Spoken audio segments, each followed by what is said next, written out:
Isso é resultado de igrejas que não valorizam a Bíblia. Valorizar-se a Bíblia ia chegar para esse menino e dizer: aprende um pouquinho mais, vamos estudar a Bíblia, espera mais um pouco, agora não é a hora. Mas não, ele já está nos púlpitos, que essas igrejas não estão nem aí. Que tal ganhar dinheiro no YouTube sem aparecer? É isso mesmo, sem aparecer. Com Caio Ferreira, dono de um dos maiores canais da cultura pop do Brasil, resolveu te ajudar. Curso Mestres do Algoritmo. Não perca tempo. Clique agora no link fixado nos comentários e venha fazer parte dessa comunidade. Noé, durante todo o tempo que ele estava construindo a arca, ele estava anunciando que viria o juízo. E eles não ouviram. O que tem de comum hoje é você pregar o evangelho e as pessoas darem risada. Eu fico vendo aqui as pessoas comentarem aqui no chat, eu dou até risada as coisas que eles falam aqui, entendeu? O cara ficou mandando off the king, the power, the best aí. Que, aliás, vamos abrir uma enquete aí, se o anticristo é o pastor Mirim. Se o pastor Mirim já está entre nós e tem 14 anos, eu acho que sim. Cara, tá todo mundo falando desse pastor Mirim e tal. Tem muita coisa estranha no mundo, né? Aí o cara fala assim, olha só como é que o protestante... Muitos católicos falam, olha como é que o protestantismo é horroroso, olha só o pastor Mirim. Pô, pelo amor de Deus, gente, você não pode julgar o todo por um exemplo, pela parte, né? Você vai comparar as maluquices, eu vou falar, o catolicismo é horrível porque eles vendiam a salvação com as indulgências, é horrível porque tem a simonia, né, que é essa prática. Ressalto para essas pessoas, tomem cuidado com isso, para você não entrar numa de que, olha como é que o protestantismo é uma podridão, olha o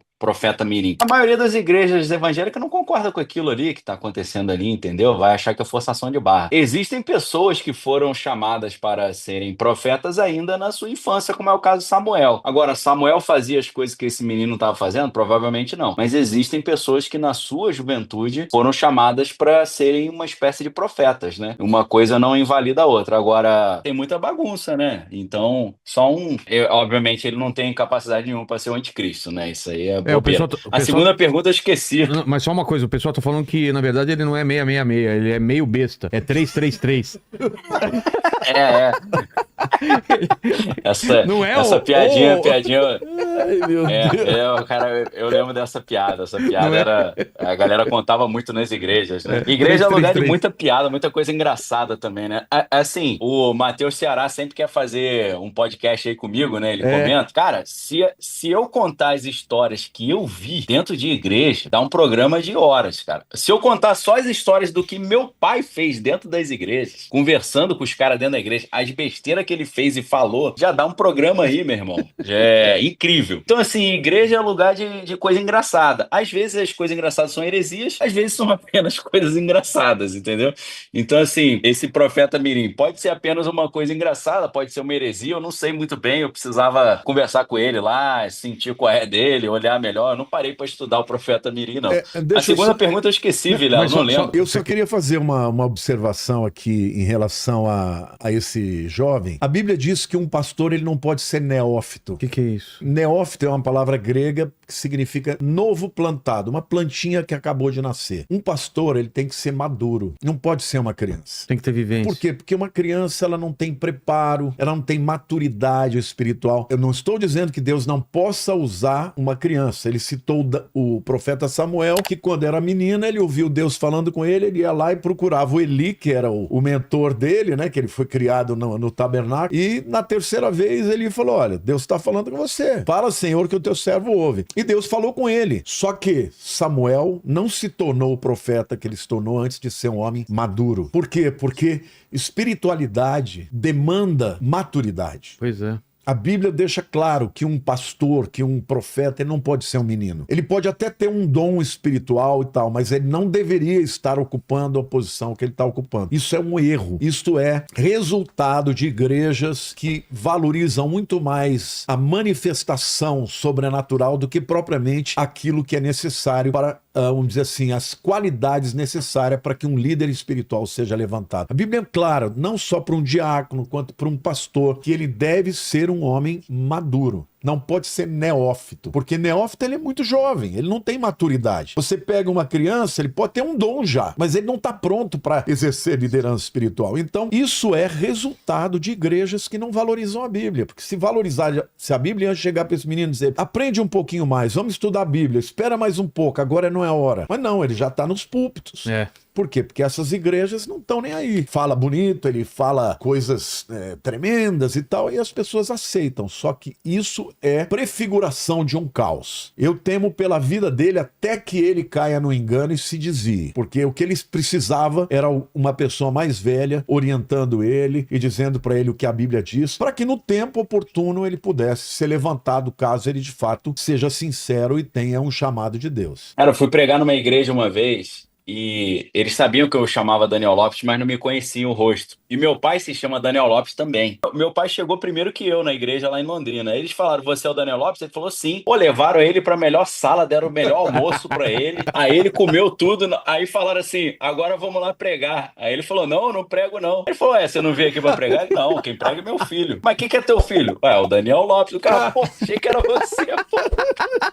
Ele não mentiu. Errado ele não Ele não mentiu. Não mentiu, é verdade. As histórias do meu pai começam assim, entendeu? Daí para frente. Entendi. Aproveitou a boquinha. Você achou aí, Léo? Achei aqui. Pô, Se a Piló, profecia for verdadeira, qual seria o sinal mais claro para os cristãos que estamos realmente diante do fim dos tempos? Hoje a gente já tem armas que podem destruir o planeta Terra. Tempos atrás não existia. Algumas Antes vezes. de 1948 não tinha Israel. Hoje tem Israel, de volta no mesmo território, falando o mesmo idioma, com as suas diferenças. A gente tem hoje pandemias, né, cataclismas, eventos geofísicos, tudo que Jesus fala sobre o princípio das dores em Mateus 24. Então tem muita coisa que prepara um cenário e já aponta para a possibilidade do que a gente lê no Apocalipse se tornar real. O próprio Lamartine falou, hoje tem comunicação global, você pode convencer a humanidade inteira de uma coisa, pode passar uma coisa na internet e todo mundo vê. A gente está ouvindo falar sobre paz e tal, só que aí fica aquele alerta, quando falar em paz, virá repentina destruição. Então tem muita coisa parecida. Quando estabelecerem o acordo de paz e começarem a reconstruir o Templo de Jerusalém, aí é o sinal mais explícito. Quem não está bem com Deus ainda e ainda não entregou sua vida para Jesus como seu único e exclusivo Senhor, faça isso enquanto dá tempo buscar, enquanto se pode achar, a minha recomendação. E a Bíblia também diz lá,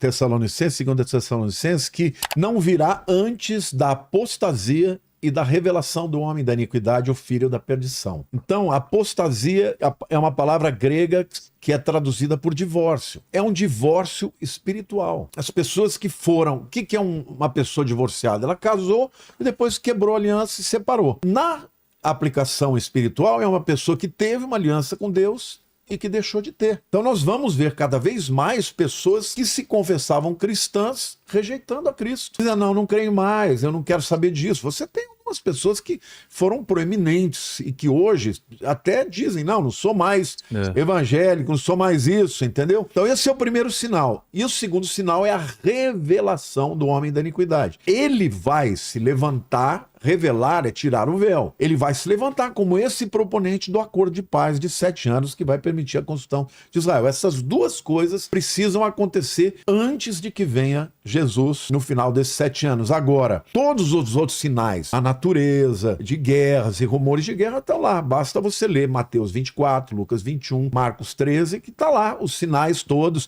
Mas um que para mim é muito evidente é o engano. Jesus ele fala, vede que ninguém vos engane. E de novo, como é que você não vai ser enganado?